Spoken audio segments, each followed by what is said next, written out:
রোজ রোজ একঘেয়ে মাছ মাংস খেতে যদি ভালো না লাগে তাহলে বাড়িতে একবার এইভাবে ডিমের কারি ট্রাই করতে পারেন। ভাত হোক বা রুটি, পরোটা হোক বা পোলাও, ডিনার হোক বা লাঞ্চ, দুটোই কিন্তু জমে যায় এই ডিমের কারির সঙ্গে।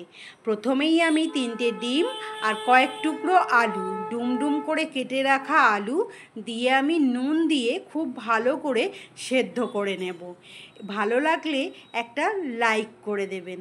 এরপর আমি কড়াই 2 চামচ সর্ষের তেল, হাফ চামচ জিরে দেব, একটা মিডিয়াম সাইজের পেঁয়াজ কুচি দেব, মিডিয়াম সাইজের একটা টমেটো কুচি দিয়ে আমি 5 মিনিট হাই ফ্লেমে খুব ভালো করে নাড়াচাড়া করে নিলাম।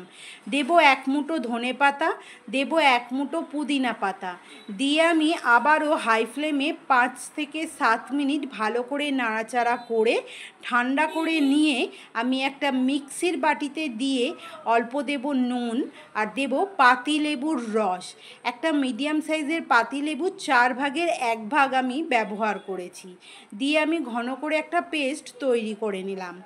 এরপর কড়াইয়ে আমি সর্ষের তেল ভালো করে গরম করে নিয়ে দিয়ে দেব সেদ্ধ করে রাখা আলু, দেব ওপর থেকে হলুদ গুঁড়ো দিয়ে আমি লালচে করে আলুগুলোকে ভেজে নেব, বেশ একটু লালচে করে।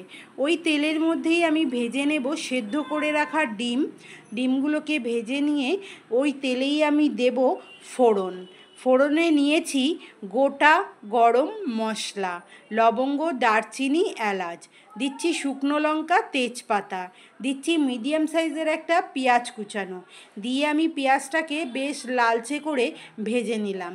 এরপর আমি দিয়ে দিচ্ছি বেটে রাখা মশলা, যে মশলাটা পেস্ট করেছিলাম সেই মশলাটা দিয়ে পেঁয়াজের সঙ্গে হাই ফ্লেমে 5 থেকে 7 মিনিট ভালো করে নাড়াচাড়া করে নিলাম।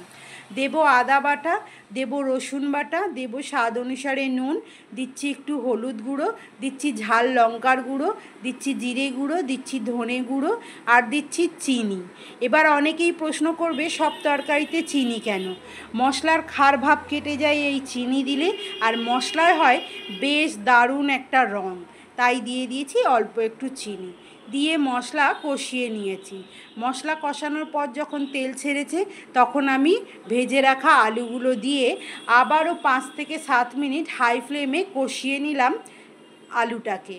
দিয়ে এবার আমি দিয়ে দেব পরিমাণ মতো জল দিয়ে বেশ ভালো করে ঘেঁটে নিতে হবে, যাতে মশলা কোথাও ডেলা না হয়ে থাকে।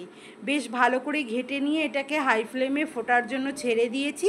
এরপর দিয়ে দেব ভেজে রাখা ডিম, একবার ফুটে গেলেই সবজি আমাদের রেডি। দিয়ে দেব চিড়ে রাখা 4টে কাঁচা লঙ্কা, দেব ওপর থেকে গোলমরিচের গুঁড়ো, আপনারা চাইলে কাসুরি মেথিও দিতে পারেন, তাতেও কিন্তু এই ডিমের কারিটা খেতে হয় দুর্দান্ত। রেডি হয়ে গেছে আজ আমাদের ডিমের কারি।